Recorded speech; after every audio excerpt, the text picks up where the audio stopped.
Live from basically between the baseball and softball fields, I'm joined by Keilani, Finley of the women's softball team. How's it going today, Keilani?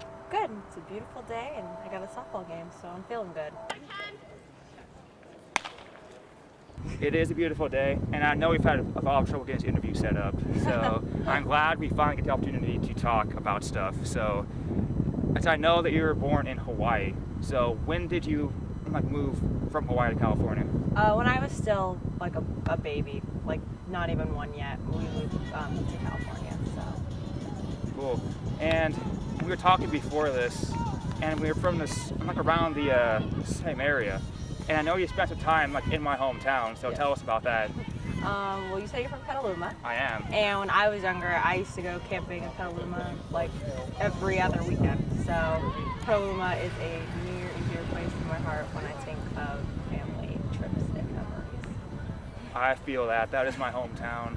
It is very, very cool. And I look to go back one day, maybe over the break, we'll see. But so how did you get started in softball? Well, I started playing softball when I was 7. I just was in this phase where I was trying out multiple sports. I was doing soccer, I even did cheerleading, I was just doing a bunch of different stuff.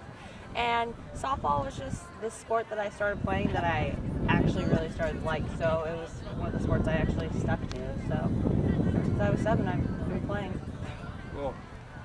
And being from California, how the heck did you find out about Quinnipiac? That was my question. I had no idea. I know I was going here in July. Yes. I knew about Quinnipiac. So how did you find out about it? Quinnipiac is actually not one of the schools I was reaching out to at the time during the recruiting process. I had never heard of Quinnipiac. I was actually at a showcase in Colorado for softball, and the former coach of the team reached out to me because it's a tournament where a bunch of coaches come. Yeah. And she reached out to me, and her recruiting coach at the time reached out to me, and after that tournament, we just stayed in contact, and I ended up sending an official visit with them and everything, and here I am. But I mean, I always thought I was going to go to a big school in the West Coast or even stay in California, but at the end of the day, I knew I really wanted to play Division I softball, and I'm always down to try something new, so I just went across the country instead. And I'm actually so happy I did it, because now I tried something new, and it was definitely an experience that I'll be able to look back on. Nice story. And what was the adjustment process being from leaving one coast and joining the other coast? What was the experience as a freshman? My freshman year was definitely interesting. I mean, I definitely wasn't used to living in the snow. I know I hate the snow now, and I will probably not want to live in the snow ever again, but at least I could say that I did the East Coast and I lived in it, and I had the 4 seasons. I will. And actually, one of the first things that I did love when I moved here, though, was the fall. When I first moved here, it's beautiful. I mean, the Bay Area, I love the Bay Area. We'll never measure up to an East Coast fall. It's beautiful. Definitely difficult transition, but there's pros and cons to it both. Yeah, definitely. And you've been in this program, this is your 5th year in this program. So what aspect of your game have you feel like you've improved upon the most in the 5 years you've been here? Honestly, just the mental part, the confidence part.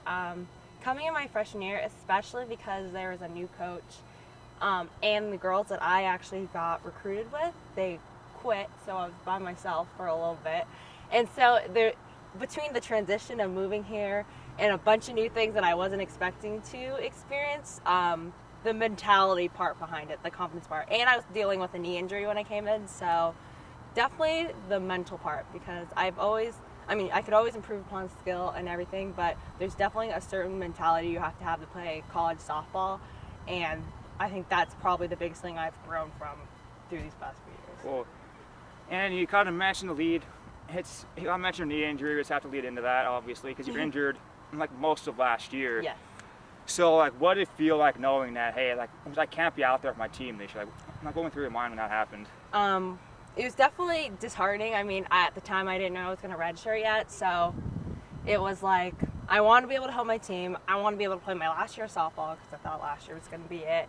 And it sucks. I don't know. There's no better way to say it. You want to help your team out, and when things aren't going right, or things are going right, you just always wish you could be a part of it and help them out. So I'm just super lucky to have gotten another opportunity from my coaches to try again and to be a part of it and be successful with it. It's awesome. Yep. And during your injury, like, which most athletes have injuries, I know myself included, like, in that area of having injuries. So, like how did you keep yourself, like, motivated, like, during injury, rehab process in general? Once I found out that I could redshirt, I mean, I was so motivated to push through my injury because I had something to work for, and I just knew that this year was going, this is my last year. Like, it's not like I got hurt my freshman or my sophomore year. Like, this is it. And I wanted to be able to lay it all out on the table, everything I have. So I think that's what motivates you when you know, I spent so many years playing softball, and just knowing that this is it, this is the last year I have to play, that motivates you enough to just want it to be the best last year you can have. So. Yep. And I'm curious, do you feel like the injury, like, actually was a blessing in disguise? You became, like, a better player, like, post-injury. Do you feel that way? If I became a better player Yeah, post-injury. I think, like, post-injury. I mean, there's pros and cons towards that, but I mean, mentally, I think yes, because I don't know. It's really hard when you think about it because I was feeling really good before my season-ending injury, but I think it just made me better, stronger, and honestly, I think it just made me appreciate softball more, which makes me, I think, play better because you take for granted sometimes that, like, you have this opportunity, and then once you get hurt, you're like, wow, I could have had that all taken away from me. So I think it just makes me play better because I just appreciate the chance and opportunity to play again. So That's all from between the baseball and softball fields. For Keilani, Finley, I am Paul Matley for Q&N Sports.